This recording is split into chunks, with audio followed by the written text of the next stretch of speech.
ఆంధ్రప్రదేశ్ రాష్ట్ర విభజన. అసలు రాష్ట్ర విభజన కారణం ఎవరు? చెప్పక తప్పదు. తెలుగుదేశం. కోపం రావచ్చు మా బాబుకి. 40 సంవత్సరాల నాడు తెలుగుదేశం పార్టీ ఆవిర్భావం అయింది.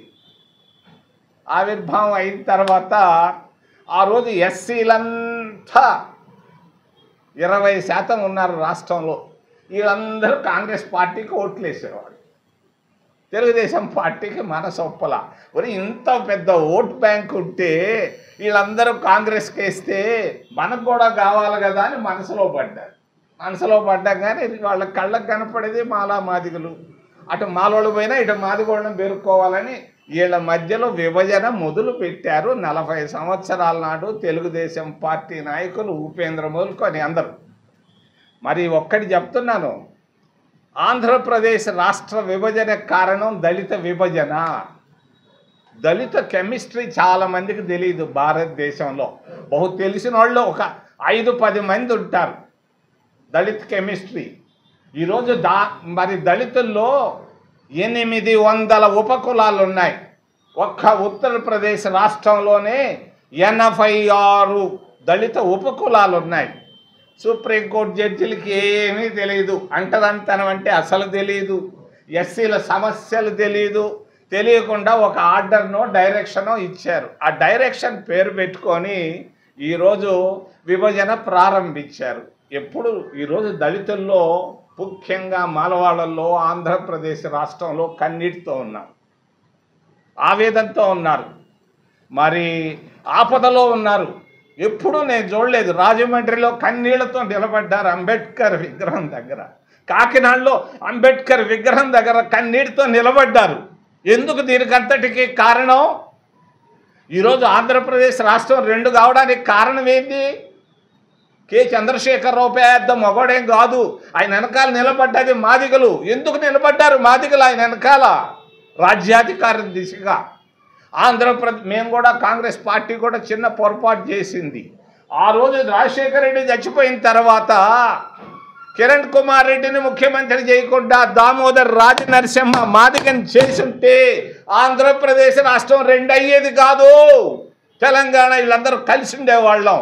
నేను నానక్పురాకి వెళ్ళాను 4 రోజుల నాడు.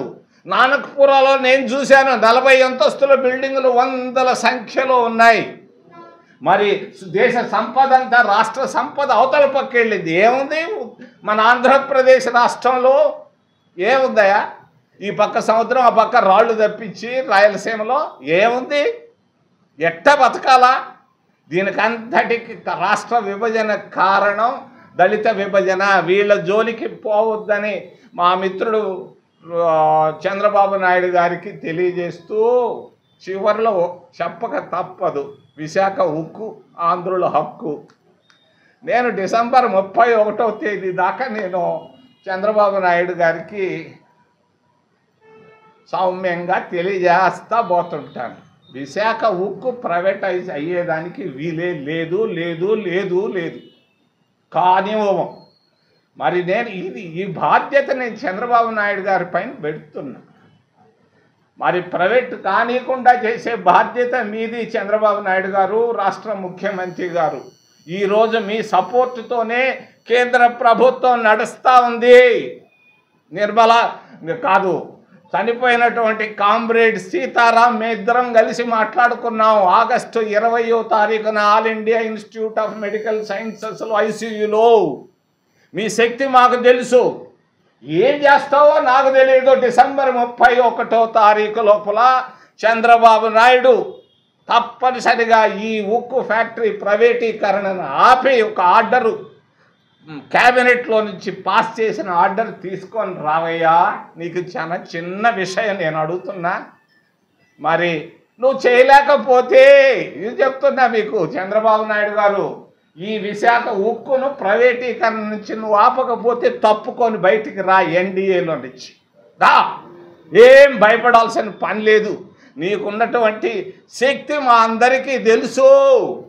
ఆంధ్రప్రదేశ్ రాష్ట్రాన్ని స్వర్ణాంధ్రప్రదేశ్ చేసుకున్నావు. ఎన్డీఏలో నుంచి బయటకు రా.